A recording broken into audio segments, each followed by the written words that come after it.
And welcome back to Hardball Sports Talk, brought to you by Hardball Sports Media. My name is Brandon, and like always, I'm joined by Alex. We're in the Ducks jersey over there.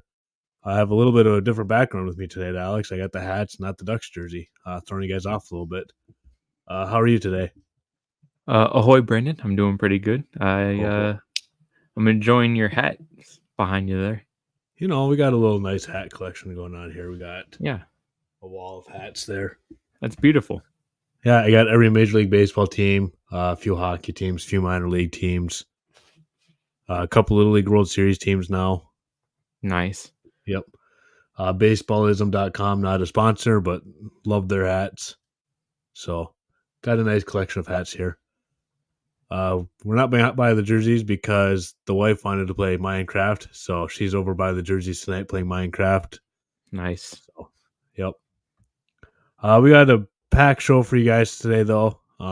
It's been 5 days or 6 days actually since we last talked to you guys. Schedules with life has been a little bit hectic. So we're gonna do back-to-back days for you guys. We're gonna do tonight talk about mostly not NFL. We'll talk a couple NFL things just because tomorrow I don't know if I'll have time to get everything. Shohei Ohtani, obviously, we're going to talk about his contract with the Dodgers, a little bit of hockey, the Heisman, and then we're going to go over the NFL playoff picture, which, if you look at it, it's a mess in both the AFC and the NFC with 4 games to go. Which is what the NFL wants, though. You don't want to already know who the playoff teams are right now. There's a few spots that I feel confident are probably going to be that way, and we'll talk about that when we get there. But to get things started today, I'm wearing my Dodgers hat in honor of this. Shohei Ohtani, if you haven't heard by now, signed a 10-year, $700 million contract with the Dodgers. We saw when we talked about Shohei a couple weeks ago, we figured he'd probably get between the 5 and the 6 range, and we said that's underpaid. Well, Mm-hmm. apparently the Dodgers agreed with us that's underpaying him too. So, crazy, $70 million $70 million a year to play baseball. And this year he's Tommy John, so he's literally only DHing this year for $70 million. I wish I could do that. Yeah, really. Absolutely insane. One thing about this contract, and apparently he did it with all the negotiations with his teams, but he is doing the Bobby Bonilla treatment with his contract. So what I mean by that is his basically what he's going to be taking home every year is I think was it $2 million a year. Yeah, $2 million. Yeah, and then the other $68 million he's deferring it till after the contract is expired, and then he will get the rest of the money spread out through like 10 years or something like that in the future, which is great on his part, especially when you consider where he is going to be playing baseball Mm-hmm. in the state of California. We don't want to get too political on here, but California has very high state taxes. Yeah. And so if you don't, I learned this a couple years ago with sports contracts that you actually pay the state tax where your games are played.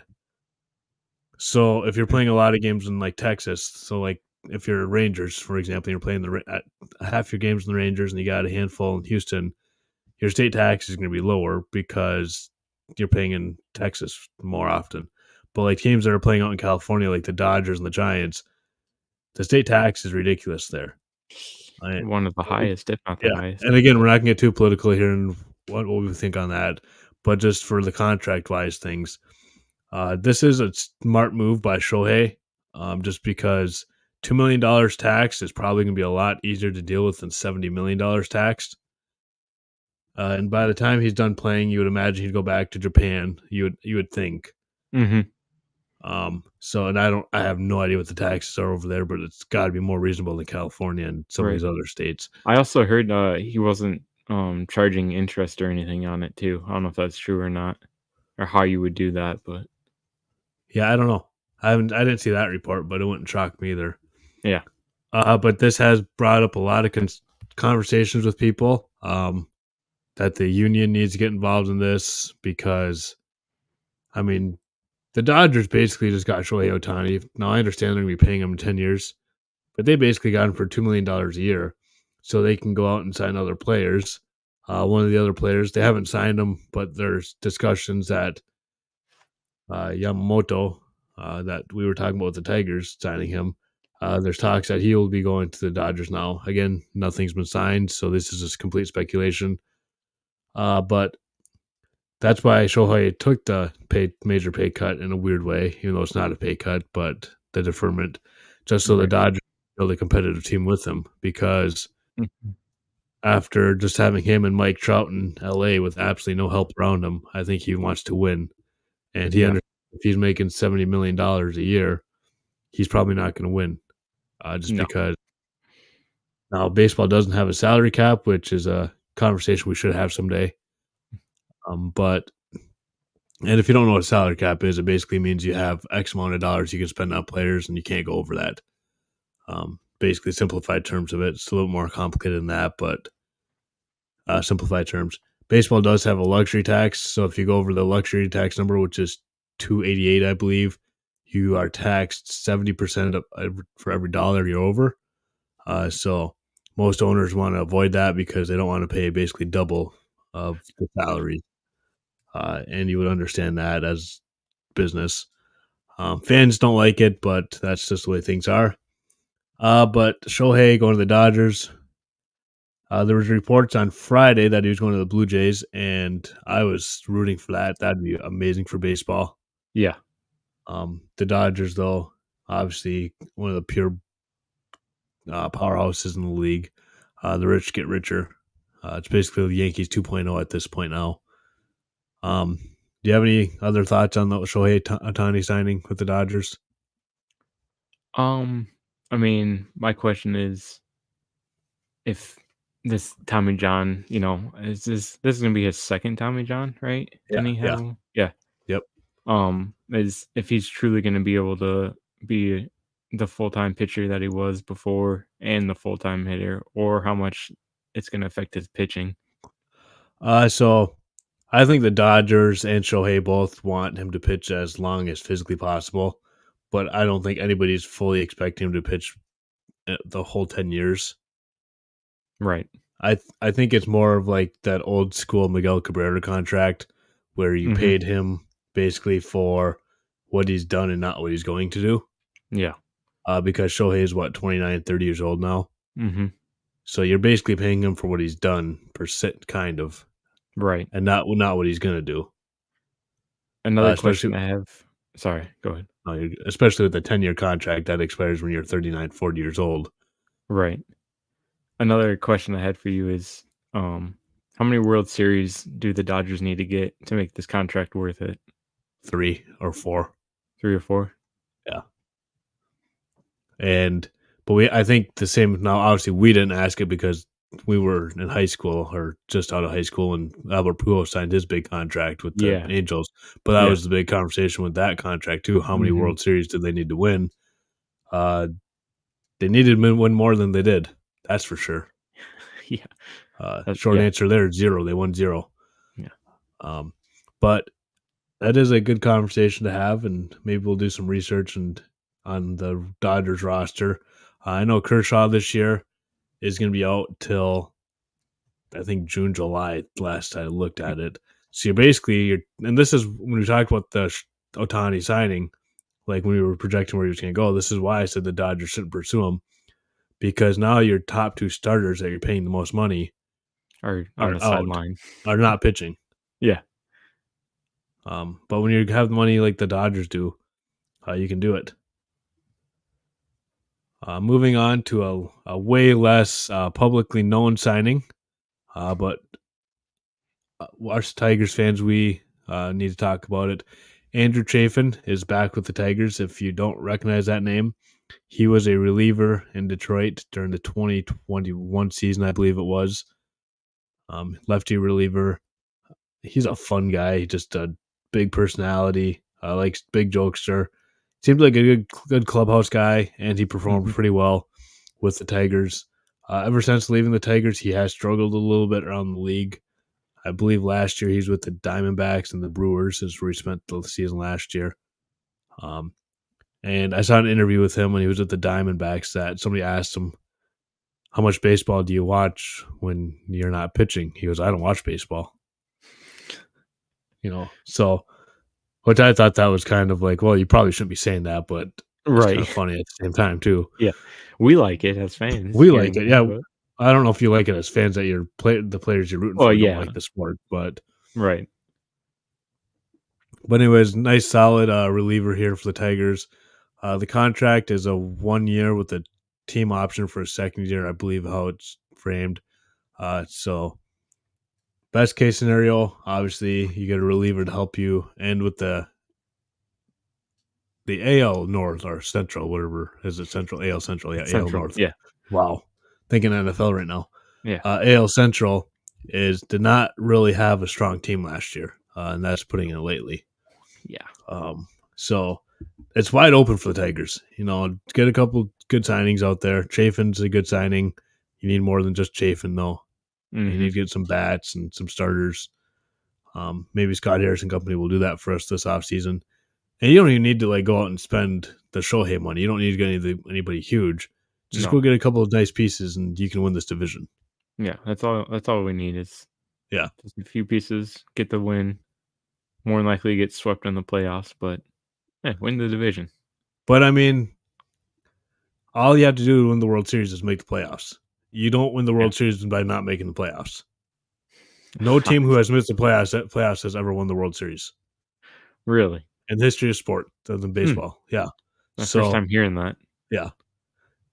So you just got to get to the playoffs and see what happens. Now, granted, probably you're right. They probably would get swept in the first round, but you don't know that. Didn't the Twins win in the first round? I think they did. No, they might have got swept. I think they got swept by was it Houston? Yeah, maybe, but I think they won the play-in round or whatever you want to call it. Yeah, the one wild card game, whatever it is. Yeah. One and done. But anyways, good signing here for the Tigers. I really like it. Again, it's not like a huge needle mover or anything like that, but right, it's a good. He's a good bullpen arm, and that's what you need. And moving on now to another Detroit story, and this one's not as exciting as a relief pitcher being signed. But Dylan Larkin is out for the foreseeable future, and David Perron has been suspended for 6 games, which, yeah, he needed to be suspended, but so did Matthew Joseph, and Matthew Joseph's not suspended. And it's a complete joke that he's not. So if you're not sure what we're talking about, basically Matthew Joseph cheap shotted Dylan Larkin in the back of the head, gave him a nice little cross check. Larkin then ended up going headfirst into a Senators defenseman, his legs, and then was basically knocked ice cold on the ice. Perron sees his captain on the ice, sees a guy standing over him, not Joseph. Goes after him and cross checks him, knocks him out. And Perron got 6 games, which again, Perron should be getting 6 games for that, because he can't go out intentionally trying to hurt somebody. But it just feels like every year Larkin gets cheap shotted. Oh yeah, it's ridiculous how many times he's been hit in the head and cross check. I don't know Dylan Larkin personally, obviously, but just the interviews I see with him, he seems like a nice guy. Why are people going after him? I don't know. I mean, there's this clip that's been going around online for a couple years now where he's in warm-ups and he shoulders the boards and spills somebody's beer and goes over to the trainer and goes, "Hey, can I borrow $20? I just spilled that guy's beer." Yeah. That just seems like type of guy he is. And he... Sorry, I got the Wings game on. I don't know if I got Minecraft going next to me, so... Okay. Patty Kane just hit the crossbar, so... All right. Yeah. He scored his first goal as a wing last game. Or no, 2 games ago, excuse me. Wasn't the same game? Yeah, it was the same game that Larkin... Yeah, it was the same game that Larkin got hurt on. But it's very unfortunate that Larkin's hurt, and especially right now, if you look at the stretch the Wings are coming up into, it's probably the toughest part of the schedule so far this year. I don't have the teams in front of me right now, but I was looking at it this afternoon, and there's a lot of 500 and above teams that will be playing. And being without Perron for 6 games and Larkin for who knows how long, it's just not a good time for this. No. I mean, obviously, it's never a good time for your captain to go down like that at all. But like, Right. this is definitely not a good time. But the Wings have to move on. They have to grind out some wins here. The depth needs to show up here. Do you have any other comments that you want to make about the Wings or the injury or Perron or anything? Do you think they should call up Simon Evanson, the defenseman? Not right now. Unless there's a defenseman injured, but I haven't seen any defenseman injured. No, it's just the defense for what I've watched they've had good nights and they've had horrible nights. Yeah. But that's just hockey. Yeah. And I think you can have good and bad nights with Edvinson too. Right. I just know if we need a spark in this team, especially on this losing streak that we've been going on. Yeah. Well, it's only 2 games, but it could get ugly. It feels like it's longer than 2 games plus the injuries that are happening. I guess it's 3 games because they lost that exciting game against San Jose last week. Oh, yeah. The one that 10 goals were scored or 8 goals were scored in like 5 minutes or something like that. Right. They lost that one in overtime 6-5, and then they lost the game where Larkin got hurt, and then they lost last night to Dallas. And they're playing right now. You're watching it. I'm not. Yeah, St. Louis just scored, so they're losing right now. They're losing right now, so it's not a great time right now. No. But like I said, as they can hold water here, they should be okay. Just got to survive the next couple weeks and see what happens. But you really can't fall too far behind because Tampa is going to be getting healthy here shortly.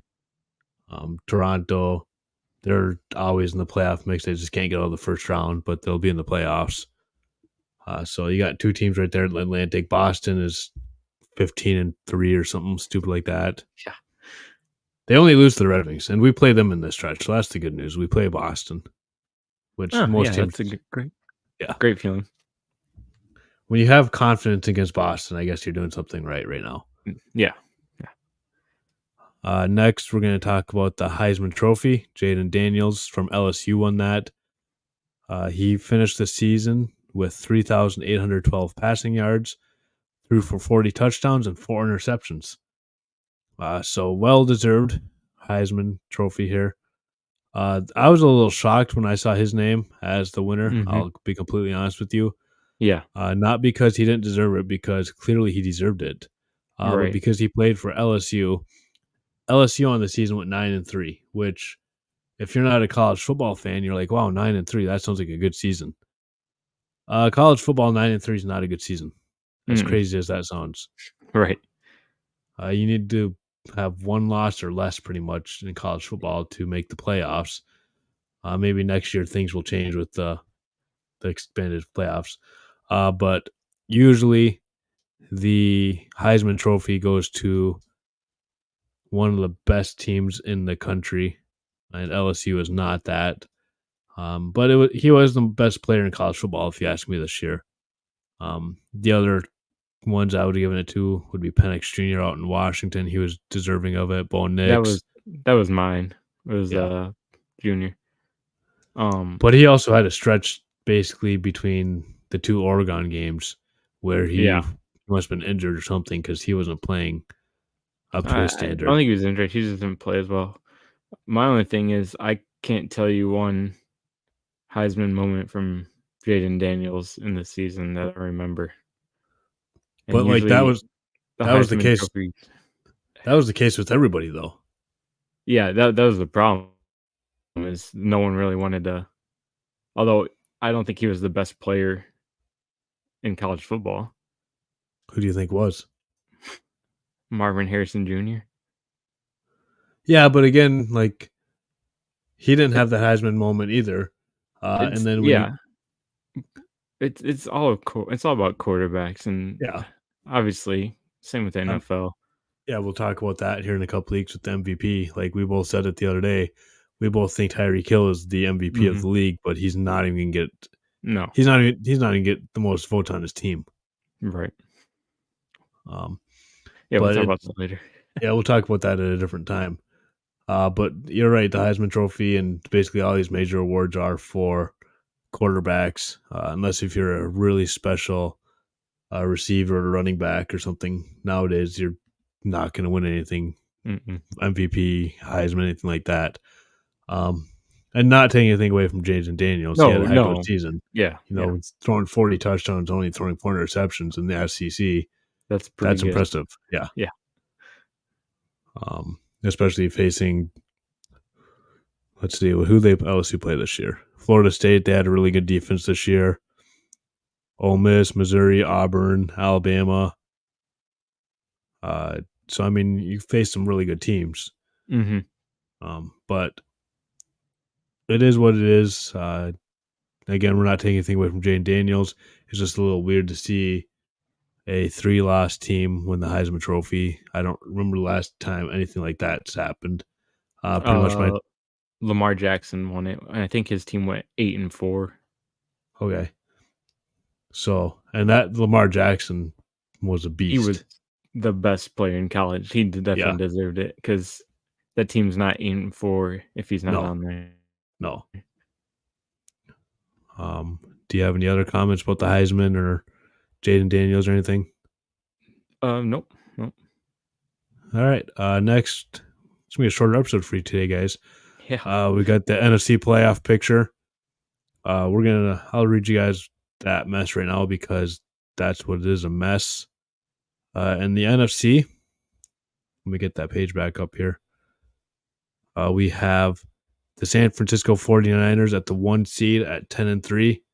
The Dallas Cowboys are also 10-3. There you got the 2 seed. The reason why San Francisco has the 1 seed right now over Dallas is because San Francisco beat Dallas on Sunday Night Football earlier in the season. Also 10-3 is the Philadelphia Eagles, but the Cowboys just beat them on Sunday Night Football, so the Cowboys own the tiebreaker over them to get the 2 seed. The Detroit Lions are 9-4; they're the 3 seed. In the NFL, it works where the top 4 seeds are the division champions. So as of this moment, the 6-7 Tampa Bay Buccaneers are your 4 seed. And then, like I said, Philadelphia is the 5 seed. The Vikings are the 6 seed as of right now at 7-6. And then all these teams are 6-7. We got the Packers, the Rams, the Seahawks, the Falcons, and the Saints. And then a couple teams that are at 5-8 are the Giants and the Bears. So are there any teams that right now are in the playoff picture, like playoffs right now in the NFC that you don't see making the playoffs? I'll read those teams for you again. We got San Fran, Dallas, Detroit, Tampa, Philly, Minnesota, and Green Bay. Uh, um, I mean, obviously, it would be the NFC South team. Yep. That one of those teams, obviously, well, they're gonna get the home playoff game, and Yep. I know we talked about that earlier. How much I do not like that with the losing record, you should not get the home playoff. But that's the NFL for you. Yeah, I would have to say one of those teams in the So, but one of those teams has to make the playoffs. So, who do you yeah. think is in the playoffs right now? It was probably not going to make the playoffs. I'm gonna say what were the teams again? Sorry.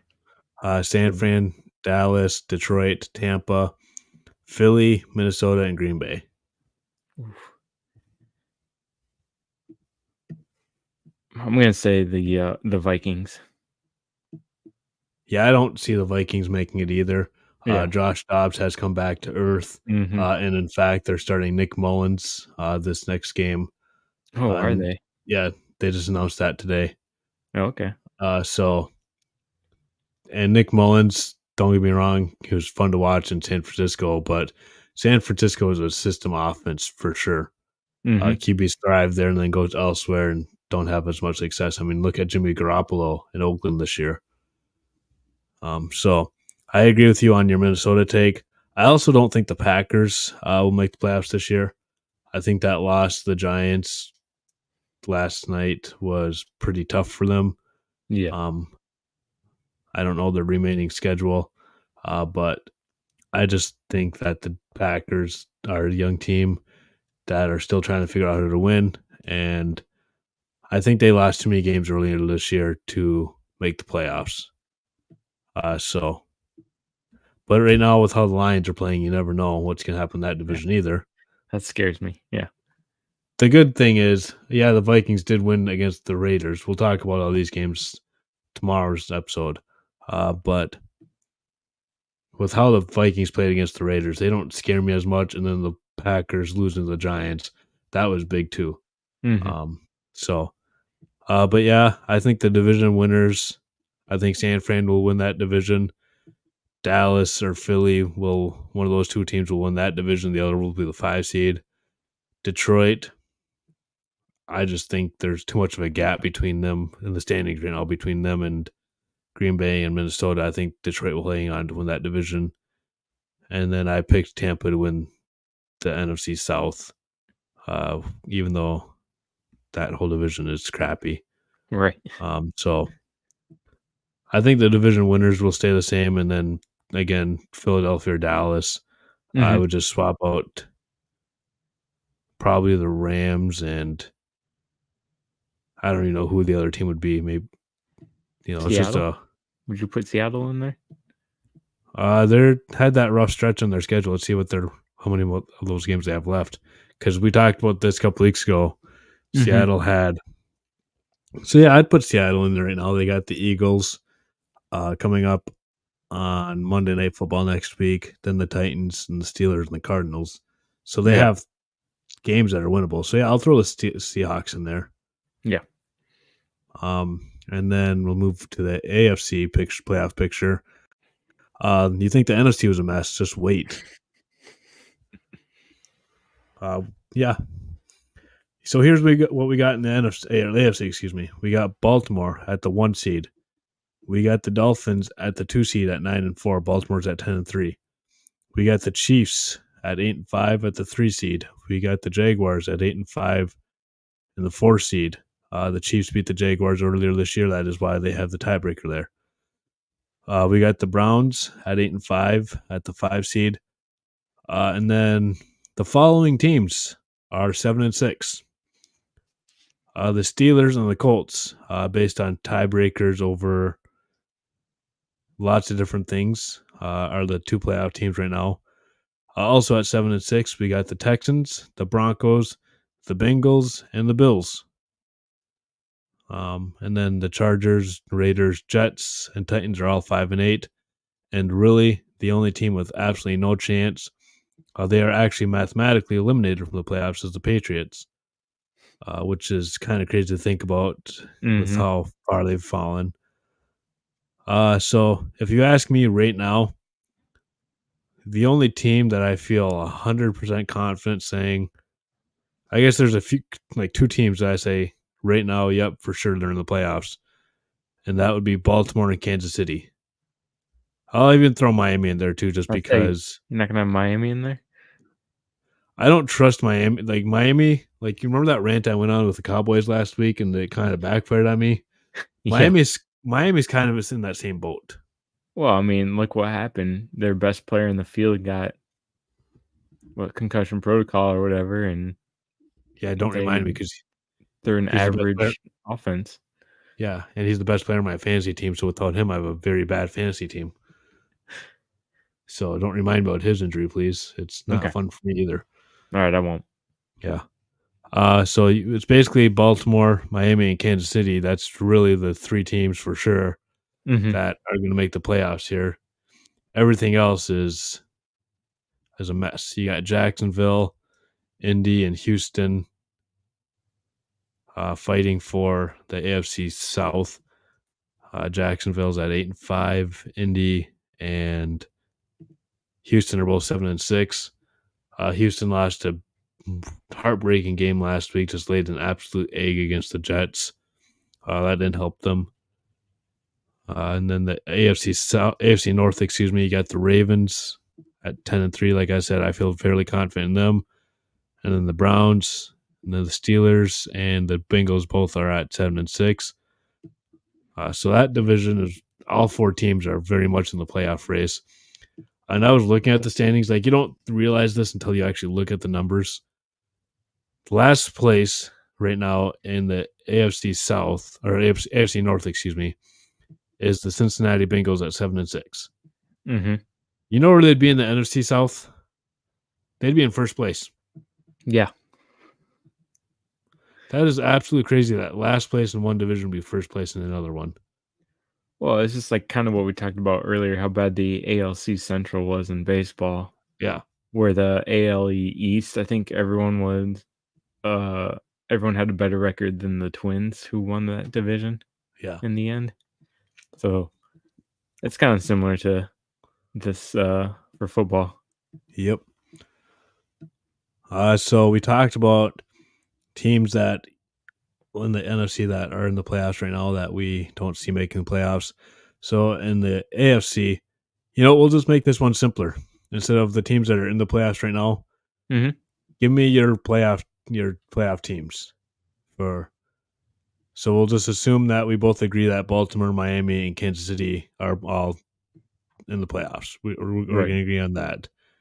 So who's winning the AFC South for you? Well, let's get that first.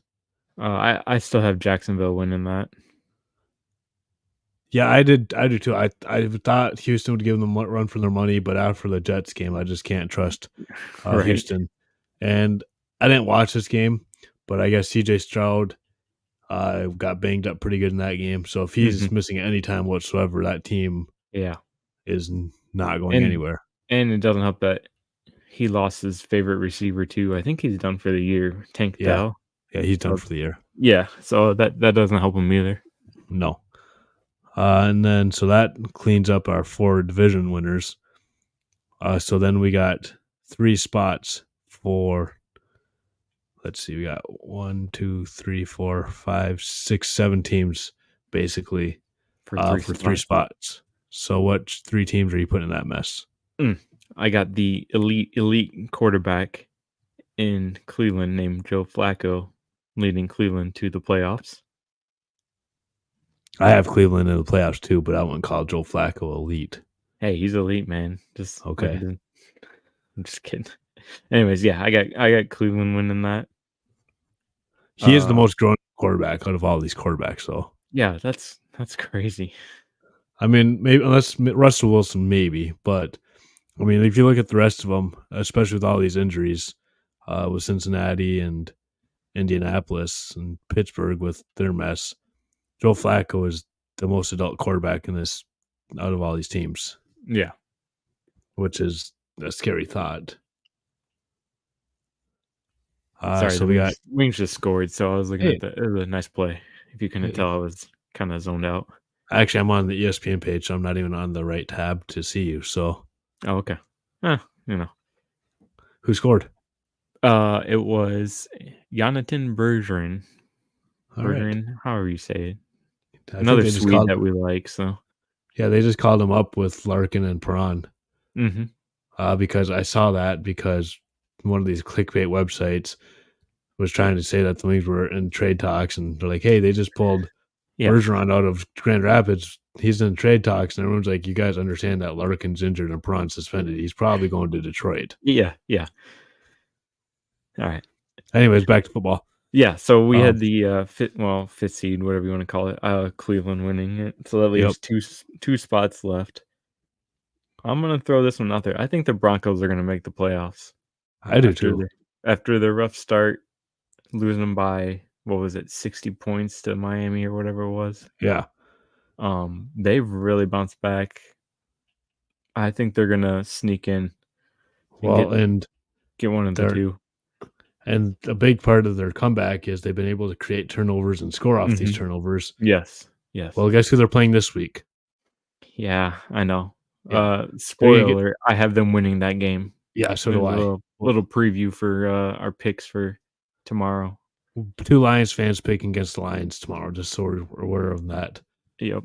Um, but I mean, it's the perfect matchup right now for Denver. That's how they've been winning is creating turnovers and scoring off turnovers. Like that's how Yeah. they've won these games, and Mhm. so it's the perfect matchup here for Denver. Yeah. We'll So talk about more of that tomorrow.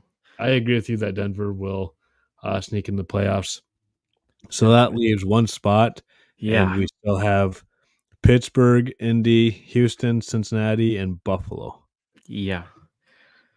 As much as I would love to take them, I still don't know where they're at, and that would be the Buffalo Bills making it. Yeah, yeah. I just clicked on them to see what their schedule looks like because they got the Cowboys, Chargers, Patriots, and Dolphins. So best Um, 2 and 2. which that might be good enough though. Yeah, that's the problem. And the Dolphins, like at that point, if they already have the 3 seeds, let's say the Dolphins have the 2 seed locked up at that point, they can't go Mhm. down and they can't go up. They're probably not going to play Tua because Tua's got all those concussions. Right. Tyreek Hill has been kind of beat up this year, so they're probably sitting him. So, I mean, Yeah. that game, you probably actually do have a chance to win that game. So, yeah, I Yeah. agree with Buffalo being the third team. Um, so that is all we have for you guys today. Our playoff teams. We'll recap that real quick. In the NFC, our predictions are the 49ers, the Cowboys / Eagles at the 2 seed, the Lions at the 3 seed, Tampa Bay 4, the other NFC East team we got at the 5. And then did we take the Rams? Is that the